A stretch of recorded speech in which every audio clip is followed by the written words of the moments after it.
I'm Amber, and this is Mom's New Identity.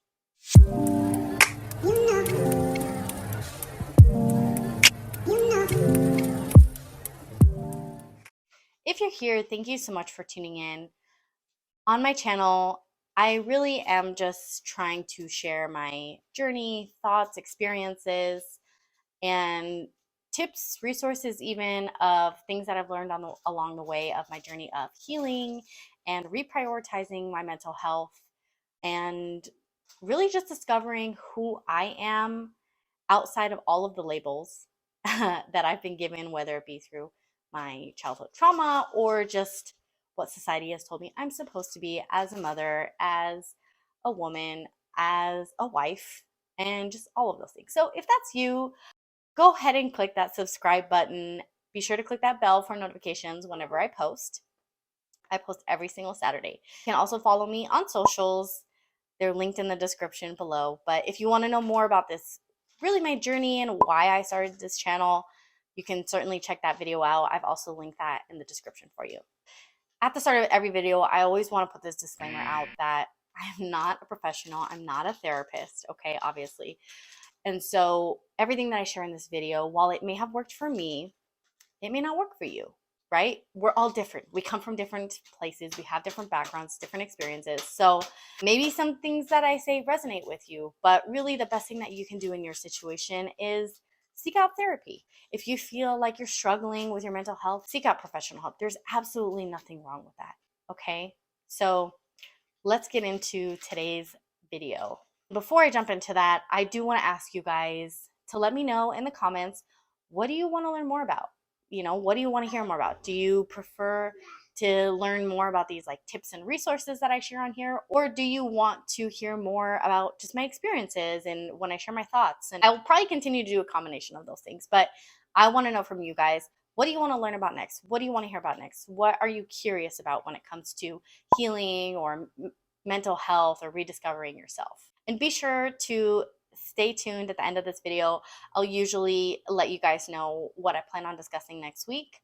But also, sometimes I like to throw in bloopers. So if you haven't seen the bloopers, go check them out. They're funny. I don't know. I think it's funny. Anyways, let's get into it. The 7 inner child archetypes. Archetype number 1, the caretaker. This person receives their sense of validation and love from taking care of everyone else and neglecting their own needs. So if you're a mother, just like I am, and you're watching this one's probably like, boom, there it is. Like, always taking care of everyone else because that's what society has told you is a good mother. Someone that's always taking care of everybody. And if you take care of yourself, well, you're selfish. If you take a break from your kids, well, you're selfish. And as I've said many times on this channel, that's just not true. But again, the caretaker is just someone that's always self-sacrificing and they neglect their own needs. And they feel that the only way that they are adding value or worthy of love or acceptance is if they're taking care of the people around them. These caretakers, they have maybe codependent tendencies. A lot of women probably identify with this. A lot of Latinas may identify with this as well because we're told a good woman cooks and cleans and takes care of everybody, and takes care of her man, and takes care of the kids. And that's probably what's also been modeled, is like self-sacrificing for the sake of your children and everything like that. Archetype, inner child archetype number 2, the overachiever. And just as the name kind of indicates, this person gains their sense of self-worth and value from external achievement. This person was probably a high-performing athlete or student in school. In the workplace, they're probably like the top performer, or they're always maybe looking for the next promotion, or always like trying to start up new businesses. And this person may struggle with hyperproductivity, or maybe struggles a lot with burning themselves out. And the hard thing about this one is that it kind of goes under the radar because the society we live in rewards this type of behavior. It rewards hyperproductivity. It rewards high achievements. And not that there's anything wrong with accomplishing things. It's just that when it's the only way that you feel validated, well, then when a time comes that you fail or you don't achieve that next thing, almost immediately come in those feelings of like, unworthiness and shaming yourself and like not feeling good enough. On to the next one. Number 3, the underachiever. And just like the opposite of the overachiever, this person often tries to stay invisible, tries to shrink themselves because they really don't want to put themselves out there. They're afraid of being rejected or failing.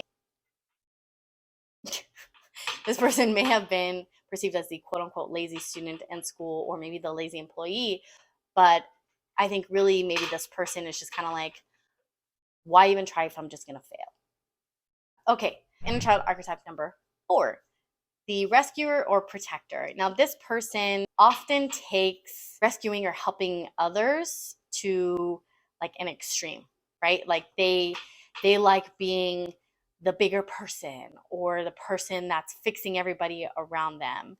And they really believe that the only way that they can receive love is by kind of fixing things and just being this hero in a sense. I would imagine that most men probably identify with this archetype. The next one is the life of the party. And this one's interesting. So, the life of the party is someone that's just always happy go lucky, in a great mood, never on a down. They may have a sense of toxic positivity. If I could think of someone immediately that comes to mind, it's that character Joy on Inside Out. If you've ever watched that movie, it's a Disney movie. I think it's a Pixar movie. But she's like the emotion Joy, and she just never she can't stand sadness, right? Like she hates being around sadness. What comes to mind is people who are like only good vibes, and they never want to bring up like bad, quote unquote, bad emotions because it's uncomfortable for them.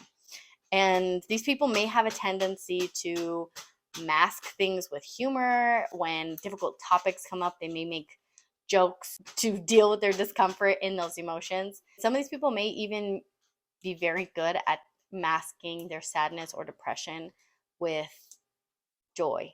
I would imagine probably a lot of comedians relate to this inner child archetype. Archetype number 6, the yes person. The yes person basically just, they're a lot like the caregiver in that they're trying to take care of everyone. But this person, I would say, is more so the type of person that's just always down to do whatever. Like, that when you ask them to do something, they will come through and they will do it. But it comes from a fear of being rejected.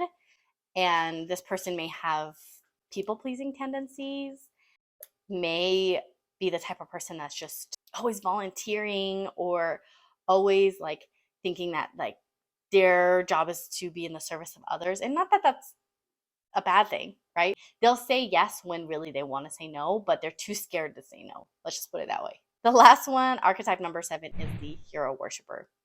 Now, this type of person, really, you can always see them clinging to the next person or person of influence that they just like seek to follow and be like. And this type of person maybe has a tendency to mirror personalities, like they try to be like the next person, or when they're around someone, they take on their attitudes or behaviors or beliefs. Really, I think that this person, it's just hard for them to really, I guess, be true to who they are, because they were maybe at some point modeled someone who was like perfect, and so they seek to be just like that person. So those are the 7 inner child archetypes. Now, if you identified with even just one of those, it's probably time to heal your inner child. I want to know from you guys, which one of these did you identify with? Was it all of them? Was it like half of them? Which ones stuck out to you the most? I think the most important thing to note about all of these archetypes is that they all stem from a place of needing to get their validation from an external source, whether that be a person or something that they're doing or a thing. There's not a lot of self-love and self-compassion and just inner peace and inner joy. I think that's really what all of these archetypes have in common. If any of these stuck out to you, go get this book. This is where I got these archetypes from. This is where I was learning them or reading them from, is How to Do the Work by Dr. Nicole LePera. I have it listed on my Amazon storefront in the link below. I did mention it in one of my shorts, but this book has been a game changer for me. So if you really want to unpack those archetypes a little bit more and figure out ways to start to heal those things, this book is a great resource. Therapy is a great resource. But overall, I hope that me going through these made you realize maybe I do have some trauma that needs to be healed. Be sure to subscribe and hit that bell notification, because next week I plan on really going through the logistics of finding a therapist, whether you have health insurance or you do not. Because I think we all know, or at least most of us has probably experienced, that the healthcare system is not easy to navigate. It's not a fun experience. And I think maybe that could be a huge, he's smiling at me, that could be a huge barrier to your healing, is like not really knowing where to start when it comes to finding a therapist. So if that's you, hit that subscribe so you can get notified when I do post that video. Like I said, it will be posted next week. In the meantime, thank you so much for tuning in. I hope this video was helpful. Let's continue to start healing, growing, reprioritizing our mental health, and rediscovering ourselves outside of all the labels that we have been given. And yeah, I'll see you next week. Oh my gosh. My son just took one. All right, gotta go.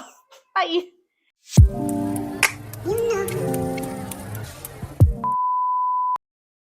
This is probably the 5th time I've tried to record this video, and I'm losing my mind here because I'm sweating my ass off. It is hot.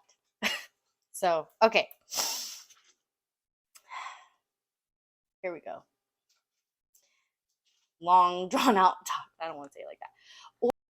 And just as and before we jump into it, no. And so, go get this book. Hey.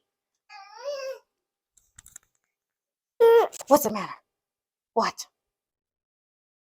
Next week, I plan on just rediscovering rediscovering ourselves.